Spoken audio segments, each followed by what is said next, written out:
Welcome you to Dream Chasers Radio with me, your host, Yaya Diamond. What's up, people? How you doing? It is a great day, and I'm so very excited to be here today. Man, I am telling you one thing. We have an amazing author on the show today because this is the author edition.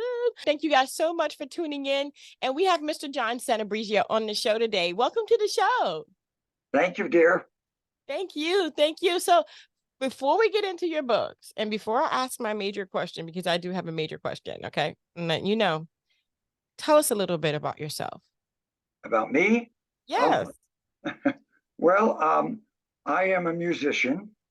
I love to write books, and I like to write about things that I feel very strongly about. And that's why Women Rising, because I feel that women should be treated equally.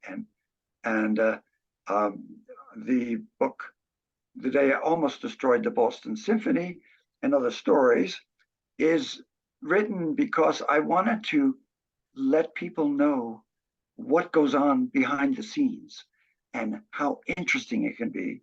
And also, I wanted to give some encouragement to people that have a vision in their life. And by the grace of God, I got in the Boston Symphony, one of the most prestigious orchestras in the world.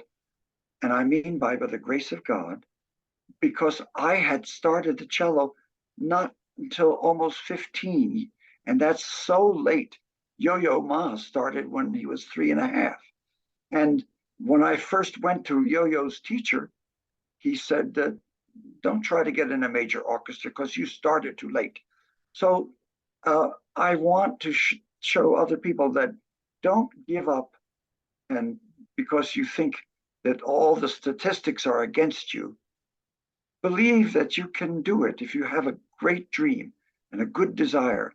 And I just have to thank God that I was able to get in the Boston Symphony. And there were something like 11 people that all did something that made the difference. For instance, I'm painting a barn in the Berkshire Mountains, and Mrs. Goldberg comes under the ladder and she says, Johnny, do you know there's a last-minute audition for the Boston Symphony over at Tanglewood?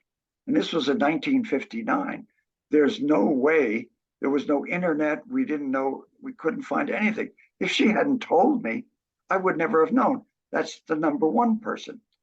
But it goes on and on. For instance, when she was in Vienna, before she left and got out, she was in a bus, and a Nazi came in to the bus, and actually it was and they said, all Jews stand up, and the man next to her held her down, and that saved her, so that she was able 23 years earlier or later to tell me about this. And wow. It just goes on and on and on. But anyway, I wanted to tell the stories behind the scenes too, and have people realize that there's so much fun in classical music. And can I tell you a funny story? Yes, definitely. All right. I'm at home. I'm now first cello in the St. Louis Symphony, and we have a run out in Rolla, Missouri, where it's away from St. Louis, and they have to take everybody in a bus to get there. And the management calls me up and says, John, do you want to go in a car with the conductor and with the 3 other guys? You won't have to go in the bus with everybody else. I said, sure. So they pick me up. We go to the concert. We're playing it. And the conductor gets very excited at the end of the program, and his baton goes up through his wig and lifts it off his head and comes down on the side of his face. And he can't get it on straight. And the flutes move their music stands up because they're laughing. They can't, and he never gets it on. I go back to the stage and everybody's howling. But when they find out I've got to go in a car with the conductor, oh my goodness. So I come out of the stage door with my cello case, and there are the 4 guys around the car. And I come down, his wig is on perfect. We get in, we put our seatbelts on, and the associate concertmaster says, "My, that really was a hair-raising performance." Anyway, there are so many funny stories. And people ask, how did you almost destroy the Boston Symphony? Yes, please How tell do you me. destroy an orchestra? Well, if you do something so foolish that the conductor has to stop in the middle of the concert, then you destroy it. Well, in the case with the Boston Symphony, it was almost because I was with two violins walking off stage, playing in Harold in Italy, and we had it solos, and the conductor was going to conduct us as the door opens, and he conducted us, but the two violins weren't together.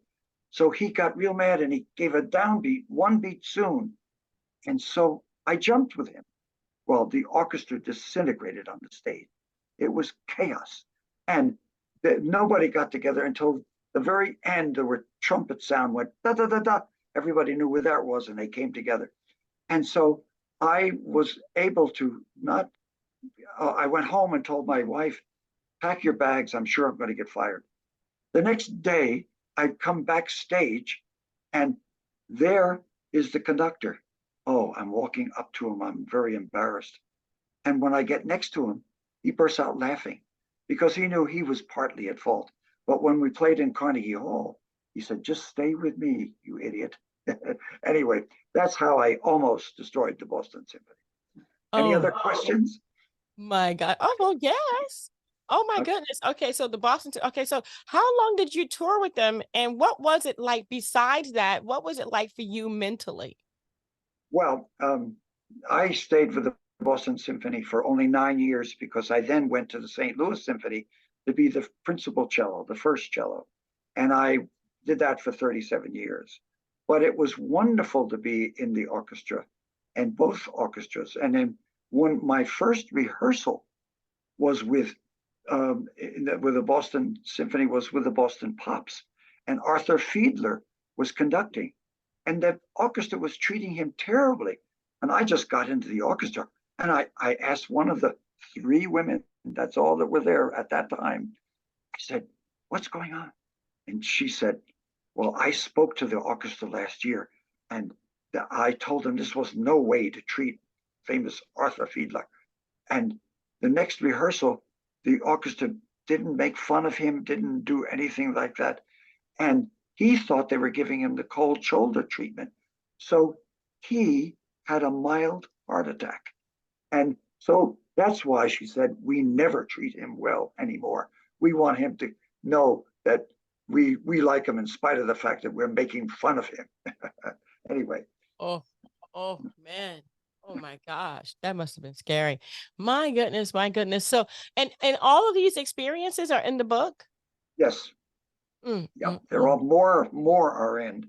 It goes on and on and on. But I also tell stories about all the famous people, like Yo-Yo Ma. He used to come over to me and ask me before he played his concerto, because he's the most famous cellist in the world. And when he come over, he'd say, "How's Sarah?" That's my daughter, who is also one of the best cellists in the world. And he was always kind to me. He was a wonderful guy.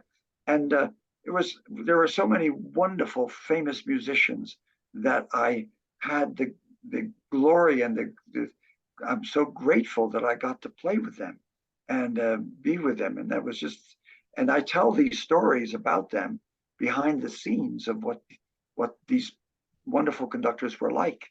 And that was fun for me. And anyway, any other questions? Definitely. Are you kidding me? And that is the second the title of your second Right. book. Are you kidding? Yeah, right. Definitely. So tell us about that book. Okay. Are You Kidding was inspired by the fact that someone very close to me was an atheist.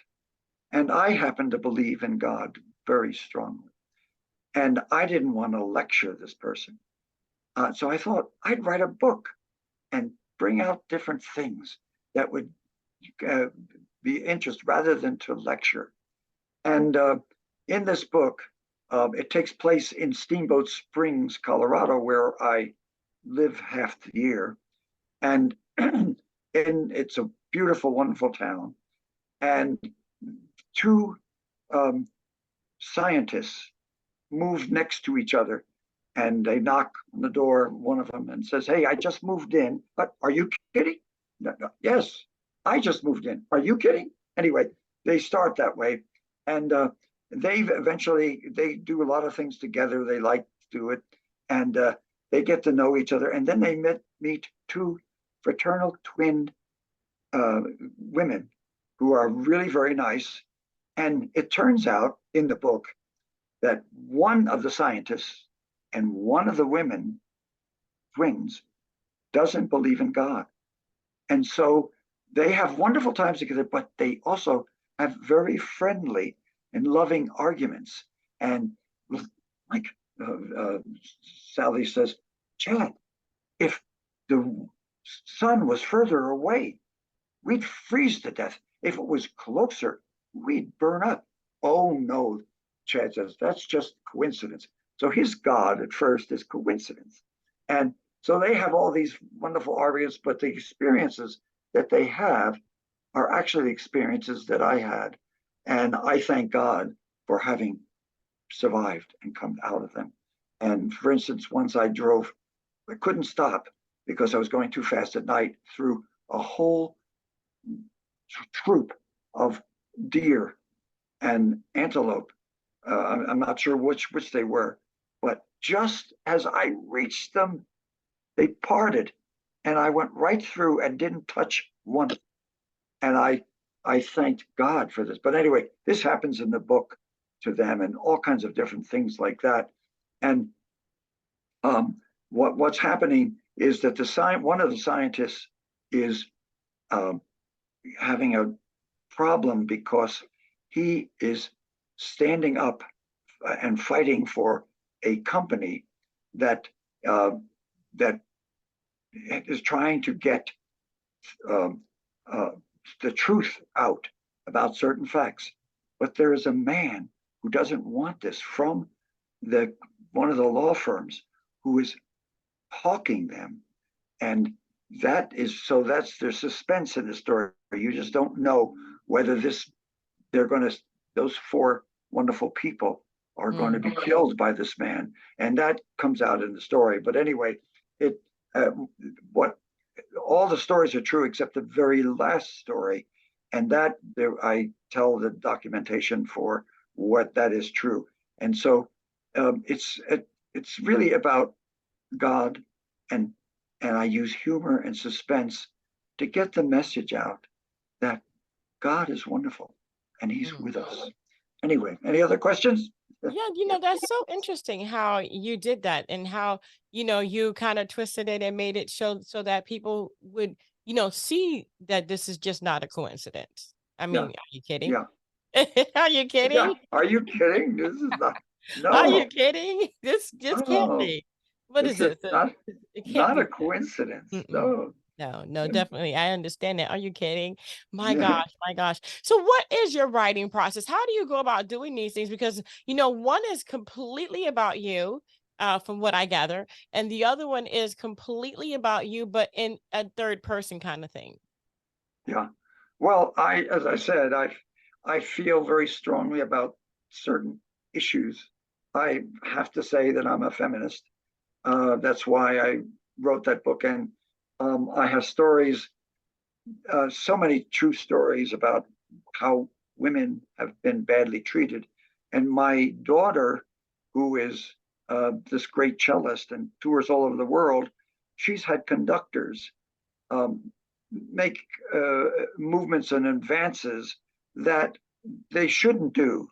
And it has always imposed upon her. That's only one incident. There's so many others which I cannot talk about. But that I wanted to address this, and I wanted all of us, to treat each other equally, men and women, green Yeah. or yellow. All that don't. We're all God's children, and we should not uh, decide that one should be treated better than the other. You're right. And so, and that's why I wrote that book. And as I told you, the reason I wrote the Are You Kidding? And then the day I almost destroyed the Boston Symphony was so much inspired by how glorious I felt it was like to be in classical music in a major orchestra, and how exciting it was every day for me to go and be with 100 men and women. And we could talk and we could do all kinds of things. I used to do funny things even in the orchestra. Sometimes I'd have about 20 measures of rest where I'd have to wait and the orchestra's playing. And I would see the violas over there, and I would go with my ear and move them. And they would laugh because not everybody can move their ears like that. Anyway, we used to do funny things, but at the same time, we played the glorious spiritual music that we loved. And it just didn't. People always ask me, what's your favorite composer? They're all so wonderful.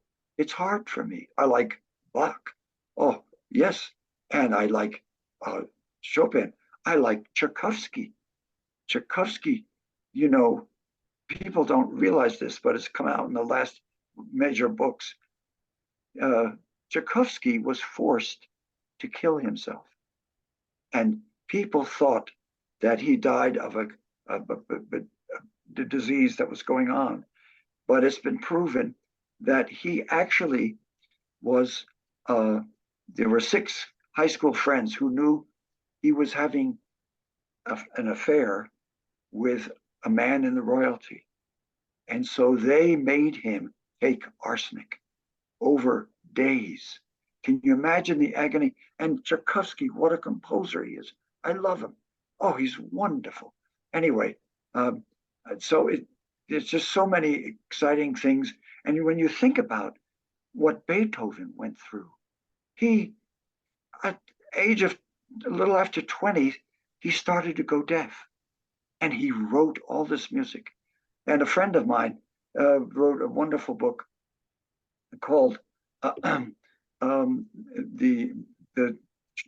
love story of Beethoven. Anyway, he had not one successful love affair in his life. Never got married. Almost killed himself, but he just wanted so much to write that music, and so he went and refused to kill himself, and wrote the music and kept going and going and going and writing, and it never, and always dealing with unhappiness. But if you listen to his music, there's so much joy in so much of it. And some there's sadness, some is joy. And it's just incredible.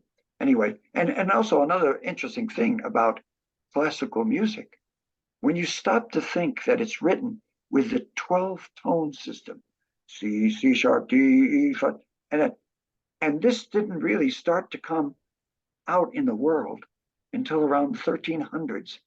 But then by 1600s, then Bach, and they started to write in this system.